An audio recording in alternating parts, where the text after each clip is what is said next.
Hey everyone, my name is Dévi and welcome to Book Connoisseur. Wow! Today I come to you with my sleepy puppy Clover over here to talk about some sleepy perfumes. I've become one of those people who needs to smell a certain way at all times of the day, and so I've been spraying myself with perfume before I go to bed to help me relax. I've been using these perfumes to sort of help me associate these smells with relaxing, and I already found them pretty relaxing to begin with, so I just wanted to share some of my sleepy perfumes with you. The first perfume I'm going to mention you've probably heard of. I know I'm not the only one who likes to sleep with this on.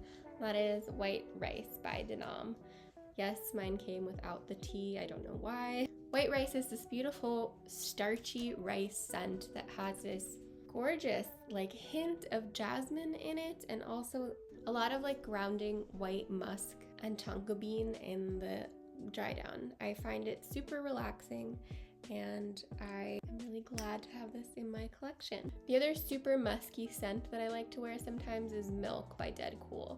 This is definitely a your skin but better scent. They actually don't even advertise this as a perfume on its own. They call it a layering fragrance. It's meant to be worn underneath their other perfumes, but I really like it by itself. It's super musky. The notes are simple. There is white musk, amber, bergamot. Yeah, I find it super relaxing. I mean, this is sort of a weird way to describe it, but to me it sort of smells like a pheromone. If you like someone a lot and they smell really good to you just in their natural skin, that's what this smells like. The next fragrance you've probably heard of, and that is Papier by Diptyque. This is supposed to smell like paper water. This definitely has the essence of rice in it, but there's also a sesame note, along with all these beautiful musks, which I find musks to be super relaxing, which is why there's so many musky fragrances in this roundup. This is my newest addition to my collection. I'm really grateful to have it. The next one I absolutely adore, and that is Madar by Poesie. This is their rice pudding scent, and if you've ever had rice pudding, that is exactly what this smells like. I got it in an eau de parfum spray and also in their perfume oil. I like to put the oil on my hands and rub it in before I go to sleep. So you get that really beautiful rice pudding note that comes with cardamom and rose and cinnamon, some pistachio. It's just super nutty and spicy and gorgeous, but it's not overly so. I don't find it to be too sweet. I don't like perfumes that straight up smell like sugar, and this definitely doesn't. There's some saffron and other florals in here as well, and the rose is just gorgeous. I find this to be the most comforting scent I have in my collection right now. It's what I reach for the most, which is why I got it in two different forms. The next scent I only have a sample of right now, but that is Moon Magic by Sorce. It is a lavender chai, and it is so calming. There's this really earthy note in here that I was not expecting, and at first I didn't like it, but then as it sat and developed, it really helped to emphasize that spicy lavender in here, and I absolutely adore it, and I'm planning to get a full bottle of this after I test out all the other samples from Sorce that I got. The next one is another sample, and that is Bee by Zoologist. See that dent? That's how much I've used. Yeah, unfortunately Bee is currently sold out on their website in the full bottle, so I'm gonna have to wait a little bit longer. So this does not have an actual honey note. Basically, as soon as I smell it, I smell honey. There's a ginger syrup note at the top that really resembles honey to me, and I find it super calming.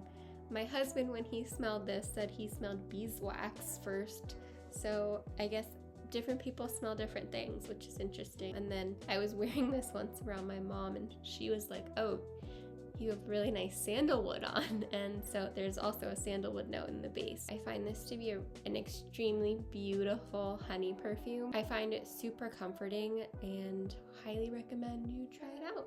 The last one I am sharing with you today is Banane au Chocolat from Teddy the Perfumer. I pretty much had dismissed this one because I was like, no, I don't want to smell like chocolate.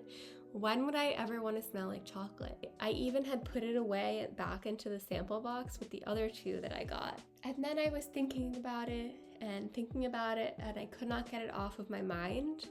And so I was like, okay, let me just try it on my skin. And when I tried it on my skin, I had a totally new experience with this. There is this gorgeous earthy note that really emphasizes the earthiness of the chocolate in a way that I find just totally relaxing. I don't get a whole lot of banana from this. If anything, there's like the slightest sweetness to it. I just got a newsletter from them yesterday, and something that they do is puts together these very contrasting notes that you wouldn't expect to work, and somehow they do. If you haven't tried this, even if you don't think you like chocolate, I really loved this and I highly recommend. I am getting a full bottle of this for sure. That is my wrap up of my sleepy time perfumes. I hope you enjoyed. Let me know if there is a perfume you enjoy sleeping with at night. I would love to know. I'm still building my collection, as you can see behind me. I'm excited to share more of it with you soon. I have some plans that I'm excited about. Subscribe if you want to see what those plans end up being. I will be back again soon with another video. Bye!